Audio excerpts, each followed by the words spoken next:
नमस्कार आदाब, मैं प्रियंका चौधरी और आप देख रहे हैं क्राइम इंडिया प्रेस, ताजा खबरें के साथ। आंध्र प्रदेश हाईकोर्ट ने कहा लंबित आपराधिक मामले पासपोर्ट आवेदन खारिज करने का आधार नहीं। आंध्र प्रदेश हाईकोर्ट ने हाल ही में यह फैसला दिया कि पासपोर्ट अधिकारी पासपोर्ट जारी करने, उसका नवीनीकरण करने या उसे दोबारा जारी करने के आवेदनों को केवल इस आधार पर खारिज या लंबित नहीं रख सकते कि आवेदकों के खिलाफ आपराधिक कार्यवाही लंबित है। जस्टिस बट्टू देवानंद ने याचिकाओं के एक समूह पर सुनवाई करते हुए यह टिप्पणी की, जिसमें पासपोर्ट अधिकारियों के ऐसे कार्यों को अवैध और अन्यायपूर्ण घोषित किया गया था। अदालत ने कहा याचिकाकर्ताओं के खिलाफ आपराधिक कार्यवाही लंबित होने के आधार पर पासपोर्ट जारी करने, दोबारा जारी करने या नवीनीकरण के आवेदनों को खारिज करने या लंबित रखने का पासपोर्ट अधिकारियों का कार्य अवैध घोषित किया जाता है। जस्टिस बट्टू देवानंद ने याचिकाओं के एक समूह पर सुनवाई करते हुए यह टिप्पणी की, जिसमें पासपोर्ट को अधिकारियों के ऐसे कार्यों को अवैध और अन्यायपूर्ण घोषित किया गया था।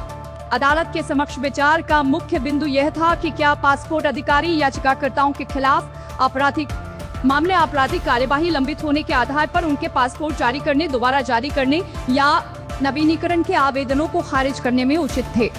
शुरुआत में ही अदालत ने यह नोट किया कि इन रिट याचिकाओं में उठाया गया मुद्दा अब कोई नया मुद्दा नहीं रह गया है।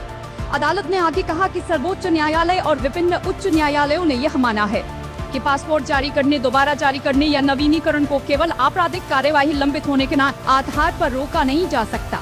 बंगाला कस्तूरी रंगचार्युलु बनाम सीबीआई और मेनका गांधी बनाम भारत संघ सहित विभिन्न पूर्व निर्णयों पर भरोसा करते हुए अदालत ने दोहराया कि विदेश यात्रा का अधिकार अनुच्छेद 21 के तहत एक मौलिक अधिकार है और इसे केवल कानून द्वारा स्थापित एक निष्पक्ष, न्यायसंगत और उचित प्रक्रिया के माध्यम से ही प्रतिबंधित किया जा सकता है।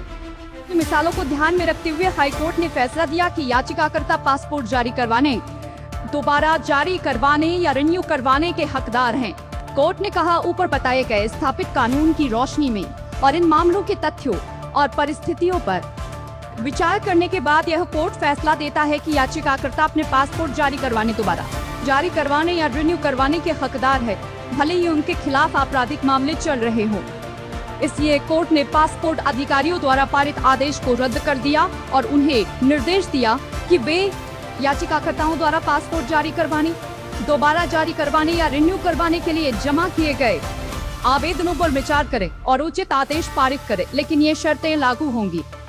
याचिकाकर्ताओं को एक हलफनामे के साथ एक वचन देना होगा जिसमें वे यह पुष्टि करेंगे कि उनके खिलाफ चले दायर आपराधिक मामलों के दौरान वे बिना अधिकार क्षेत्र वाले कोर्ट की अनुमति के देश छोड़कर नहीं जाएंगे और वे मामलों को पूरा करने में संबंधित ट्रायल कोर्ट के साथ सहयोग करेंगे।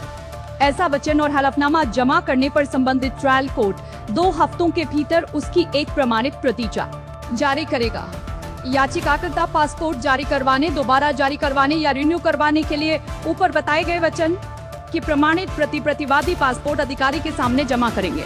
पासपोर्ट अधिकारी कोर्ट द्वारा यहाँ की गई टिप्पणियों और याचिकाकर्ताओं द्वारा दिए गए वचन की सामग्री की रोशनी में कानून के अनुसार 2 हफ्तों के भीतर पासपोर्ट जारी करवाने, दोबारा जारी करवाने या रिन्यू करवाने के उक्त आवेदन पर विचार करेगा।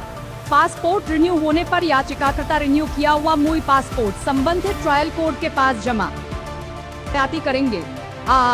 याचिकाकर्ता विदेश यात्रा की अनुमति मांगने के लिए संबंधित ट्रायल कोर्ट के सामने एक आवेदन दायर में का यात्रा है, क्या असेट्स का मरीकर करने कम्बूरा है। संबंधित ट्रायल कोर्ट कानून के अनुसार उस पर विचार करेगा।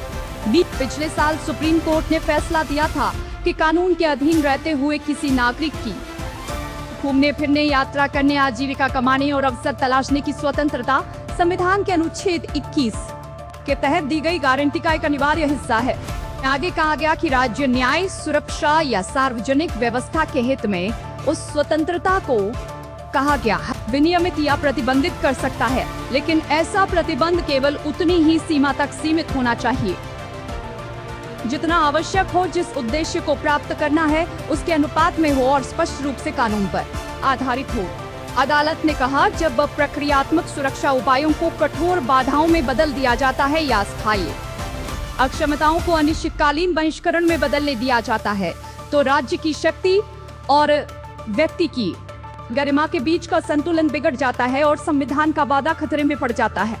क्राइम इंडिया प्रेस देखने के लिए धन्यवाद। कृपया इस चैनल को सब्सक्राइब करना न भूलें और बेल आइकन दबाएं। अलविदा, फिर मिलेंगे अगली खबर में। न्यूज रिपोर्टर मोहम्मद तनवीर रहमान के साथ मैं प्रियंका चौधरी। जय हिंद।